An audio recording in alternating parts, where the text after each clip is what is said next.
Whether you love or hate homage watches, you have to admit over the past few years, there have been a few brands that have popped up that really make some high quality homage watches to some great watches. One of those brands is of course St. Martin. They've been around a while and they keep on stepping up their quality.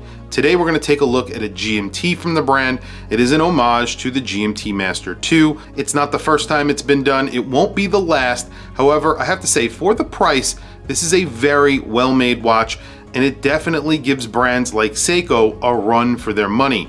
This has way better specs than say a 5KX GMT. Anyway, it is something to consider, but let's flip the camera and take a look at an homage to a GMT Master 2 from St. Martin.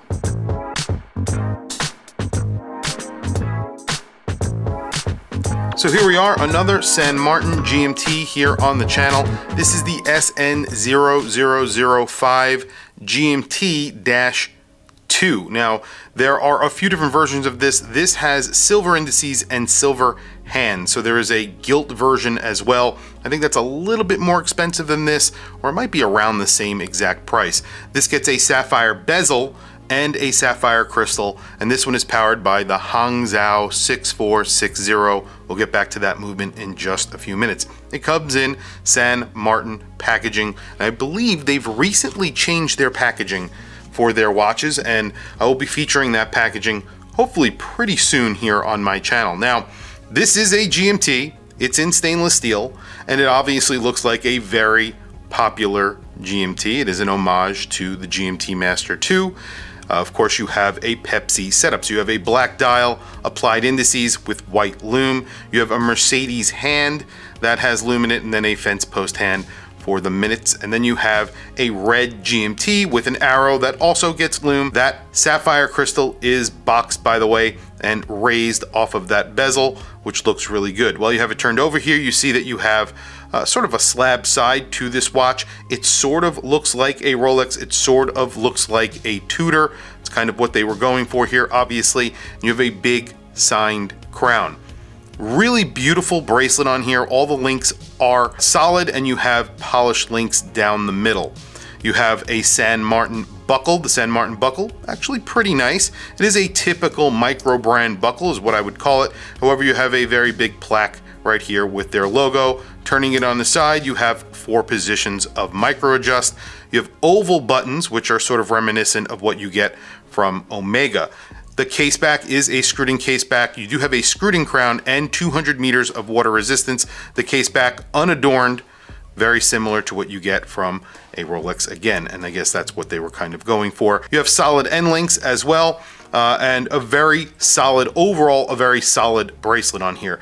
The Hangzhou 6460 essentially works the same way that ETA movements work with GMTs. So this is essentially a clone of the 2836-2. It's got a GMT complication. So when you unscrew the crown, putting it into the first position, in one direction you will be able to change the date, and in the other direction you change the GMT time. When you pull it all the way out, and then you are able to adjust the time. And that's it. It feels very similar to what you would get from an ETA 2836. It works exactly the same. Measurements on here, this is about a 40mm watch. It's a little bit bigger at the bezel, so if you actually measure the bezel, it's around 41mm. If you measure it at the case, it's around 40mm. Measuring the thickness, you get around 13mm thick, very large crown, 6.9mm.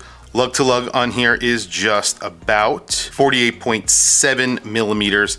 And you do have male end links on here, so that measures with the bracelet at 51mm essentially. And there you go. So I'm gonna throw this on my wrist really quickly. We'll talk about price and then we will do a quick lume shot. Today I have on a Citizen. This is my Citizen ProMaster Dive in Super Titanium. Also gets that Mercedes hand right there. Very similar to this watch as well. A lot of people complain about homage watches, but technically every watch is an homage watch. Really, there are elements in every watch that you could really point out that is sort of an homage to another watch. So there you go. And this is, like I said, a 40mm watch, but has a 41mm bezel, so is a little bit bigger than 40mm, but it wears basically like a 40mm watch.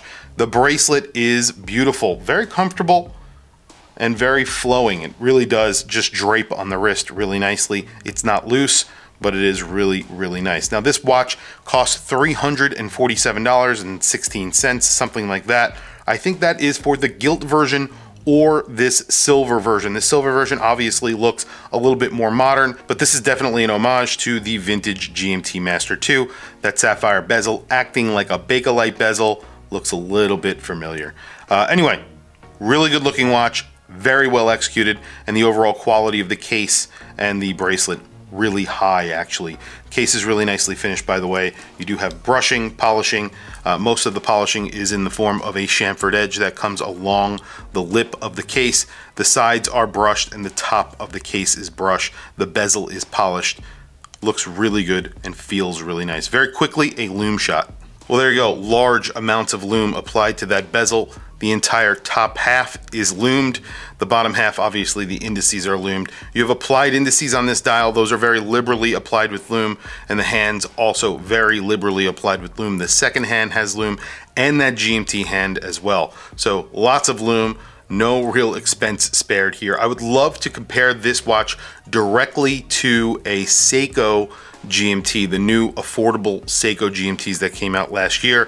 I think this watch kills that watch, specifically with the movement and the whole structure of this watch, the thickness, the sapphire bezel, the sapphire crystal. There's a lot that goes into this watch that obviously that Seiko does not get. Also, everything lines up. So that's a big thing for Seiko. They can't get that done. Anyway, guys, tell me what you think down in the comments below. This is a really nicely made watch at a very good price, and of course, it's very good looking as well. Tell me what you think in the comments. I want to hear from you guys. Please also don't forget to like, subscribe, hit that bell icon. It is super helpful for the channel, and I very much appreciate it. Thank you for logging on. I'll catch you guys in the next video.